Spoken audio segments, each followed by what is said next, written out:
Afenyo obeka say aden Afenyo. Dr. Rashid Tanko no akaseti vitre say IGP initiate process no arrested Afenyo ne omo call headquarters so petition because Mensa aji atum say oni pink sheet no to declare Ablekuma seat. Internet need for a stance to say yenkwaya rerun. It was obi oba or Afenyo ne paying for mo initiate process no monchomo. Because one a criminal act. Because once a mobile quack scan copies of pink sheet. I'm the abas a momo or pink sheet.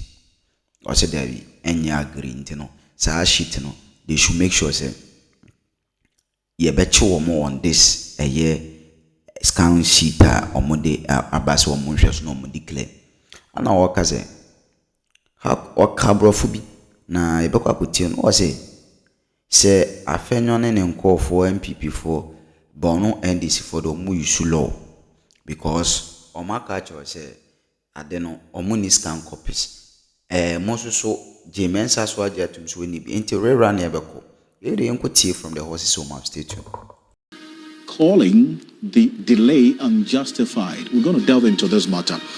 And earlier today, the minority caucus in Parliament, they demanded immediate police protection for the Electoral Commission to complete the long-delayed collation of Ablekuma North parliamentary results. It warned that continued inaction is undermining Ghana's democracy. I'm going to show you how they marched from Parliament to the police headquarters earlier today. Take a look at this.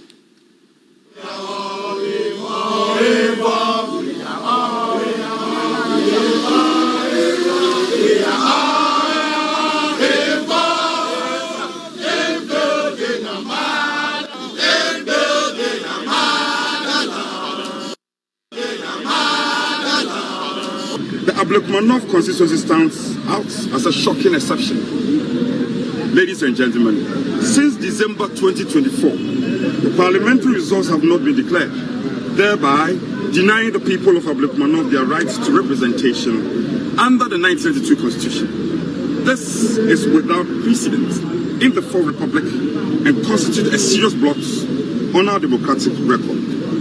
We therefore request that your office takes immediate steps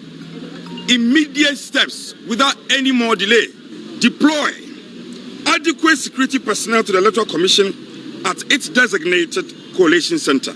Ensure an enabling environment for the peaceful and lawful conclusion and collation and declaration process in Ablekuma North.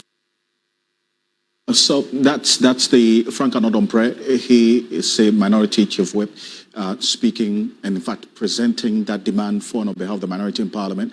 Alexander Afenyo was there, and the parliamentary candidate for the MPP in Ablekuma North was also there as well. Well, how about the NDC? What are their demands to get a closure to this Ablekuma North debacle? Dr. Rashid Tanko Computer is the Deputy Director of IT and Elections for the NDC. He is also acting CEO for the Ghana Investment Fund for Electronic Communications. Dr. Rashid Tanko, good evening. Thank you for joining us. Good evening, Alfred. Let me say good evening to you and your cherished viewers across Ghana, especially people from the Mila and Williamson constituencies. Great. I wish them well. Right. You saw your colleagues on the other side march to the IGP making demands, immediate protection for the Electoral Commission to collate and declare the results in Ablekuma North so that chapter will be closed. They would have representation in Parliament. Is that a demand that you support? Alfred, they should be dismissed with the contempt they deserve. Why? These people, they should be dismissed completely.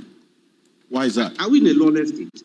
What they are asking for is complete lawlessness. Why is that? And that one we are not going to accede today. Alfred, you don't just go to IGP asking that the IGP should come and provide security for you to perpetuate an illegality on the good people of Ablekuma North. That's what they are trying to do. Alfred, Ablekuma North, we have a standstill. And the standstill is emanated from the 62 polling stations, which the Electoral Commission, which is supposed to have the original pink sheets from these 62 polling stations, indicated to the whole world that they don't have the pink sheets. They lost them. So since they lost them, they were now going to rely on our carbon copies because they gave us carbon copies at the polling stations. We also indicated we were very truthful. The NDC, we are very, very truthful in this matter. At the IPAC meeting, which I represented a party with my colleague, Mahdi, we all agreed that, look, we don't have it because of the vandalism that occurred during the collation in the night. So we also lost ours. The MPP also indicated to us, they also lost theirs, but they have scanned copies. Where from scanned copies? Where did they get the scanned copies? And Electoral Commission now want to use the scanned copies of MPP to declare the results. Who will accept this? Who will accept this kind of thing? And interestingly enough, Alfred, in fact, I want to use your platform to also call on the IGP. In fact, we met him about 2 weeks ago. We met the IGP and told him our position. Now that these people are coming out, in fact, he must initiate process of arresting them. You want the IGP to arrest? Yes, arrest the MPP leadership who came for the collation. Why? Why is that? What have they done? Alfred, to go and manufacture your own pink sheet, concoct figures on it, and foisting it on the Electoral Commission to use it to declare you as a winner, it's a criminal act. And that's what they did. Because the presiding officers of Electoral Commission came, looked at them, and said, no, these are not our pink sheets. I didn't sign it. This is not my signature. Some said these figures are not correct because at my polling station, I didn't have rejected ballots. But the pink sheet you are showing to me has a portion of a rejected ballot. That means it's a fake one. And I was expecting the IGP and his group to arrest them. All the MPP guys who came there, their agents and then the leadership there, arrest them for falsifying official document of state. So, and today they have the audacity to go and tell IGP to come and continue agree to this nonsense. So in the end, the fundamental concern here is that for the people of Ablekuma who are watching us right now, they don't have representation in this 9th Parliament. And I'm sure that for you as a party, you're concerned as well. So what's your proposal to close that chapter and have a candidate declared as a winner for that constituency and eventually represented in Parliament? It's simple and straight. Let us go and do a rerun for the 62 polling stations. So long as we don't have the pink sheets, the original pink sheets, and the data for the 62 polling stations, the best option is to go and do a rerun. Is it the first time we are doing a rerun of polling stations? We did one at Akwatia under Afarajan. We went and did election for just less than 6 polling stations in Akwatia. We did even by-elections. We have been going for by-elections. So what has stopped the Electoral Commission to let us go for the 62 polling stations? Why is the MPP running away from this rerun for the 62 polling stations? Because they know that they had concocted fake pink sheets. And the Electoral Commission, who are collaborating with them, wants to declare them winners using this fixing. So you want the 62 polling stations, we want 62 polling stations rerun? Yes, that is our position. In fact, we told the IGP, we told the government. In fact, as a political party, we have mentioned it to the government. And we have also mentioned it to the Electoral Commission as well as the Peace Council. That look, this is our position. We are very truthful. We don't want to bring any fake thing, or we don't want to concoct any figures and come and force it on you. The truth of the matter is that the pink sheets we all got missing on the day, which the Electoral Commission also agreed they don't have. Now they want to use MPP scan copies. They are masters of faking a document. And they have done that. So is there any timeline to this demand that you made of the IGP? Oh, it's straightforward. I mean, Alfred, the timeline is very straight. We did it several. We even wrote officially to them. We have written to the Electoral Commission officially indicating our position and told them point blank that, look, we are not going to accept any scanned copies from any quarters whatsoever. Because your own presiding officers have vindicated our position that, look, the MPP are up to something. They went and concocted these things and brought them. We'll see how the commentators will look like on this. And Dr. Rashid Tanko Computer, I appreciate your time. Thank you for joining us. I'm grateful. You see, Deputy Director of IT and Elections for the NDC. Said it was passed or something thereabout before they rose. By the 2nd or 3rd of January, it impacted on fuel prices heavily. at that time, fuel was impacted about 78%. And so one would expect that the justification so made at the time, which was to the extent that there was some debt that needed to be dealt with or cleared, there also was the need to inject some money to make the energy sector efficient. I'm talking of injecting money into the operations of ECG to bring them to some greater efficiency. Alfred, 10 years down the line, the data would show that contribution of 29 billion from Ghanaians within the period. Yet, the debt overhang at the time of 2.2 billion, at the time of an exchange of about 3.8, you would realize that of the 7 billion, 8 billion that the sector owed, for which we were originally told ESLA could take about 5 years to clear that debt.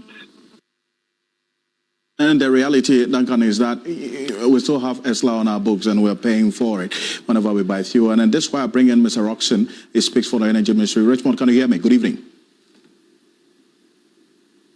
Hello, Richmond, can you hear me? Hi, good evening. Great, and thank you yes, for... I can hear you. Good evening. Perfect. Thank you for joining us. Now, you're asking that the Ghanaian people should burden share coming to help government to essentially pay for this debt in the energy sector. And the consumer is also looking at all the corruption, the inefficiency, and everything that's happening in the sector, and then also being asked to burden share and pay for it. How do you intend to convince us that this is a worthy venture to go on? For the introduction of this levy has to do with the acquisition or the purchasing of liquid fuels to power the thermal plant. If you look at our energy mix today, our energy mix currently is largely dominated by thermal, which will be around 70%. And these thermal plants will either run on natural gas or some form of liquid fuels. Either it's running on HFO or it's running on LCO or any other fuel that it will require.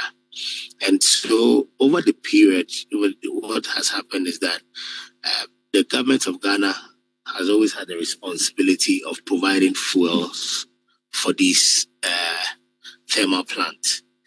And if you look at the simulation that has been done, if you are going to now increase or include the cost of these fuels to the electricity price build-up, the tariff build-up, the analysis done by PURC shows that in some cases, we are not careful, it may go as high as 68%. The finance minister puts it as above 50%. And so that is what the focus is. Because if you even have a very efficient energy sector, for example, if ECG is able to collect all the monies for power sold, the component of fuel, liquid fuels to be precise, is outside the price build-up for the tariffs. And this is a major challenge. Beyond that, we also don't have the reserve margins. When it comes to your plants, you should always have some reasonable reserves that you'll be able to fall on. Those capacity charges are paid for. We don't have any provision for that. So this intervention is largely for fuels. But let me come to your question about the inefficiency. It's not that the government has taken the easy way out of introducing a levy whilst it's ignored the challenges that the sector faces. Yes, we recognize that this government inherited a very challenged energy sector, especially the power sector.